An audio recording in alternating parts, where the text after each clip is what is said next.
देखिए, महाराज साहब कह रहे थे तत्वार्थ श्रद्धानम सम्यक दर्शनम। सूत्र याद हो गया होगा, करीब करीब सभी को याद ही था, ऐसा मैं मान के चलता हूं। महाराज साहब से पूछा आखिर तत्व कौन से हैं जिनका श्रद्धान किया जावे, तो महाराज साहब ने गणना में दिए जीव, अजीव, आश्रव, बंध, संबर, निर्जरा, मोक्ष। ये जो हैं ये तत्व हैं। ठीक है, देखिए चाचा, 2 से 3 होने की जो हमारी आदत है ना, वो बुरी है। 2 से 3 होने की हमारी जो आदत है वो बुरी है, क्योंकि सामान्य जगत में जब लोग 2 से 3 हो जाते हैं ना, तो वे बहुत उन्हें ऐसे लगने लगता है कि महाराज साहब ये खुशी के प्रबंध बन गए हैं, अब खुशी के प्रबंध जुड़ गए हैं। अकेला संसार में आदरणीय नहीं है। इन्हें सोसाइटी में कमरा ना मिले, सांसारिक दृष्टिकोण से अकेला जो है वो विश्वसनीय भी नहीं है, विश्वास का पात्र भी नहीं है। तो ये विश्वास जब हमने लोगों के नजरों में देखा कि एकला होना तो ठीक नहीं है संसार में, तो 2 हो गए। दूसरे का जैसे ही आग्रह किया तो तीसरा कब हो गया ये पता नहीं चला। एक स्वतंत्र जीव राशि है और एक पदार्थ स्वतंत्र है। अब दोनों हो गए इकट्ठे। जितनी नजदीकियां बढ़ी जीव राशि की पुद्गल की दिशा में, तो अब श्रृंखला तीसरे की और चौथे की शुरू हो गई, आश्रव की और बंध की। भैया, जब पहले ने जब दूसरे को आदर दिया तो तीसरा स्वतः प्रसूत हो गया कि नहीं हो गया?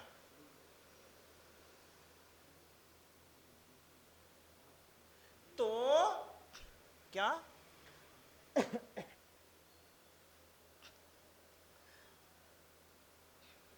कल एक तो महाराज साहब कह रहे हैं कि अब मूल स्थितियां हैं। आदि तत्व के रूप में तो 6 चीजें कार्यकारी हैं। हमारा जीव राशि, हमारा अजीब में पुद्गल समझ, जीव पुद्गल। अब देखिए, तत्व के रूप में ये 2 कार्यकारी हो रहे थे, क्योंकि आकाश निरापेक्ष,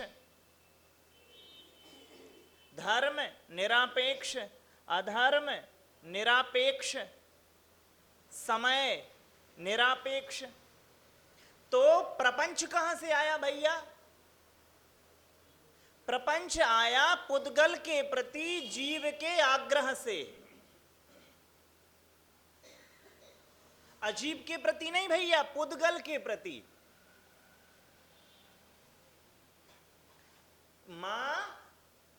पुद्गल के प्रति जब जीव ने आग्रह किया तो क्या खड़ा हो गया? प्रपंच।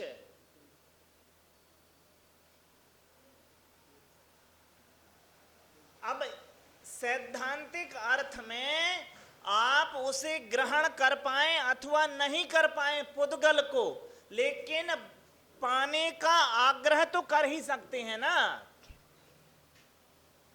हमारे एक मित्र थे विश्वविद्यालय में, तो हम सभी महाराज साहब पार्क में बैठे थे, तो वे आए और बटालियन के जूते पहने हुए, हो सकता है उनके कोई परिचित हों, और सागर में वो है ही मिलिट्री का बड़ा वो है वेश, आर्मी कैंप बहुत बड़े हैं। तो वे आए और एक पार्क में ऐसे स्थान पर उन्होंने अपना पैर रख दिए जहां पर चींटियां गुच्छों में नहीं निकलती हैं। तो हमने उनसे कहा कि भैया पैर हटाओ, चींटियां दब गई हैं। तो उन्होंने देखने के निमित्त पैर हटाया कि हैं कि नहीं हैं, चींटियां थीं। उन्होंने फिर उसी स्थान पर पुनः पैर रख दिया और ये कहते हुए, गीता का एक बड़ा वचन है, ना हन्यते हन्यमाने शरीरे, कि शरीरों के वध से आत्माएं नहीं मरती हैं। शाम के समय जब संगोष्ठी हम 2-4 लोग बैठ जाते थे तो हमने ऐसे ही बात चल रही थी बंध के संदर्भ में, कर्म बंध। तो सिद्धांततः ये बात ठीक है कि नहीं है मां कि शरीरों के मरने से आत्माओं का वध नहीं होता है? सिद्धांततः ये बात ठीक है। तो वो कहते हैं कि फिर मैं बंध का पात्र नहीं हुआ। हमने कहा आप बंध के पात्र हुए क्योंकि आपके कारण आत्माएं मरती हैं अथवा नहीं। आप किसी को मार पाते हैं, इससे बंध नहीं है। इससे बंध है कि आपने मारना चाहा। बंध पराश्रित नहीं है कि वो मरा अथवा नहीं मरा। बंध स्वाश्रित है कि आपने चाहा। तो चाह स्वाश्रित है ना, तो आपकी चाह से बंध हुआ, ना कि उनके मरने और जीने से। तो जब मैंने देखा कि मेरे अतिरिक्त ब्रह्मांड में कुछ और भी है ऐसा जो अपनी मौजूदा स्थिति बनाए हुए है, वो पुद्गल, और पुद्गल के जो गुण धर्म हैं वो इस प्रकार से हैं कि उनमें अनुपात देखे जाते हैं, सुंदरता के भी और असौंदर्य के भी, और आकर्षण के भी और विकर्षण के भी अनुपात देखे जाते हैं। तो पुद्गल के दर्शन से मेरा जो ज्ञातापना है उसमें मैंने ऐसा ज्ञान बनाया कि कुछ प्रतिमान तो मेरे लिए सौंदर्य के हो गए और कुछ प्रतिमान मेरे लिए असौंदर्य के। और मां जिनके जो सौंदर्य के प्रतिमान मेरे जीवन में बने उनके प्रति लगाव का विभाव हुआ, और जो असौंदर्य के प्रतिमान मेरे जीवन में हुए उनके प्रति द्वेष का विभाव मेरे जीवन में हुआ।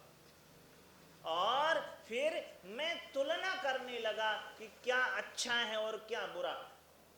संसार समाप्त भी हो जावे फिर भी आदमी के भीतर जो चित्र हैं, छाया चित्र हैं। देखिए एक और बात है चाचा, मां, बाबूजी, मेरी पहुंच वस्तुतः वस्तुओं तक नहीं होती है, मेरी पहुंच सदैव होती है वस्तुओं के छवियों तक। भैया, जब किसी ने आपके प्रति गाली दी तो वो गाली तो शब्द मात्र थी, खत्म हो गई। आप उसका दुख कैसे उठाते हैं? जो गाली आपने अपने भीतर महसूस की, आप उससे दुख उठाते हैं, शब्द से दुख नहीं उठा रहे हैं। वो शब्द आपके ज्ञान में किस प्रकार से आए, आप उससे दुख उठा रहे हैं। तो मेरे ज्ञान में जो चीजें बाहर से आई हुई हैं उनने सारा का सारा प्रपंच रचा। और आश्रव का अर्थ क्या है? मनकृत आना, वचनकृत आना और देहकृत आना। कुछ मन से आ रहा, कुछ वचन से आ रहा, कुछ शरीर से आ रहा। तो फिर मैंने आश्रव की स्थितियां भी मेरी बन गई। जब आश्रव की स्थितियां थी तो बंध की स्थितियां भी मेरी बनी मां। तो आपने धरातलीय भैया, जब महाराज साहब कहते हैं तत्वार्थ श्रद्धानम सम्यक दर्शनम, तो आश्रव की भूमिका में ये स्वीकृति देना कि हाँ मेरे चरित्र में कुछ अतिरिक्त जुड़ गया है जो मेरा नहीं है। जब आप आश्रव का श्रद्धान करेंगे तो संयोग का श्रद्धान है ना आश्रव में, तो बंध का श्रद्धान संयोग का श्रद्धान है मां। तो अपने ऐसे स्वरूप जब कहते हैं जीव का श्रद्धान, तो ऐसे जीवात्मा का श्रद्धान है जो भगवत्ता स्वरूप है। मूल में तो भगवत स्वरूप का श्रद्धान हो गया।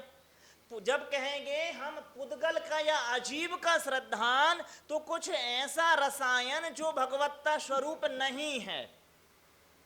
जब आश्रव का श्रद्धान कहेंगे तो मेरी मां, मेरी ऐसी धर्मिता का श्रद्धान है जो मेरे स्वरूप से पृथक है, हालांकि अब वह मेरे चरित्र के साथ जुड़ गया है। आश्रव का श्रद्धान का अर्थ यही है ना कि कुछ ऐसा है जो मेरा नहीं है, हालांकि मेरे चरित्र के साथ वो जुड़ा हुआ है। बंध का श्रद्धान, और जब शंबर और निर्जरा का श्रद्धान होगा तो वो श्रद्धान होगा सामर्थ्य का। सामर्थ्य बंध का, संबर का श्रद्धान और निर्जरा का श्रद्धान किसका होगा चाचा? सामर्थ्य का, कि हां मुझ में सामर्थ्य है इनको रोकने की। हमारा साहब कहेंगे इच्छा निरोधा तपा और तपसा निर्जराचा। वो चलिए एक सीक्वल बना लेते हैं बस अंतिम शब्दों में। यह तन पाए महातप कीजे या में सार यही है। वैराग्य भावना में कहते कि जे यह तन पाए महातप कीजे या में सार यही है। तो महाराज साहब कह रहे तन मिला तो तप करो, ठीक है। प्रश्न मुनि महाराज साहब से पूछा महाराज तप क्या है, तो महाराज जी ने तुरंत कह दिया इच्छा निरोधः तपा। इच्छाओं का निरोध तप है, ठीक है। इच्छाओं का निरोध तप है। महाराज साहब से पूछा तप से क्या होगा, तो महाराज साहब कह रहे तपसा निर्जराचा। तप से निर्जरा होगी और निर्जरास्ति मोक्ष। निर्जरा से ही, निर्जरा ही मोक्ष है। निर्जरा है मोक्ष है, क्योंकि जब निर्जरा होगी तो स्थितियां ऐसी बनेंगी खालीपन के। तो जब महाराज साहब कह रहे हैं मोक्ष का श्रद्धान करो, तो खालीपन का श्रद्धान है, अपने खाली हो जाने का। निर्जरा, संबर और निर्जरा का सामर्थ्य का श्रद्धान है। और जब महाराज साहब कह रहे हैं जीव का श्रद्धान करो, तो वो स्वरूप का श्रद्धान है। जब आश्रव का श्रद्धान कह रहे हैं तो भूल का श्रद्धान है। भूल का आश्रव, भूल का श्रद्धान। तो ऐसे तत्वार्थ श्रद्धानम सम्यक दर्शनम जो महाराज साहब ने कहा हुआ है, वो अपनी धरातलीय बनावट के परिपेक्ष में उनका श्रद्धान अब नए अर्थ में करें, अपने लिए करें। तो मां, अभी जो आप अनुत्साहित हो ना, उसमें उत्साह वर्धन होगा। अभी करीब करीब सभी लोग अनुत्साहित हैं।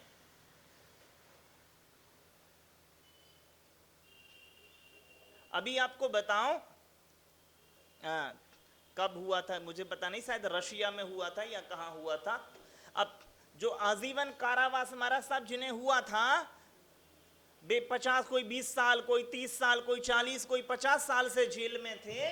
अब अंततः पुतिन वगैरह ने सोचा कि चलो अब इनको भाई हटाओ। तो रसिया की वैसे भी आर्थिक स्थिति आजकल डावाडोल है, तो इनका बेबसाए कई हजार लोगों का खाना पीना सरकार को देना है, तो उन्होंने उनको सबको आजाद कर दिया कि भैया अब तुम्हारी सजा।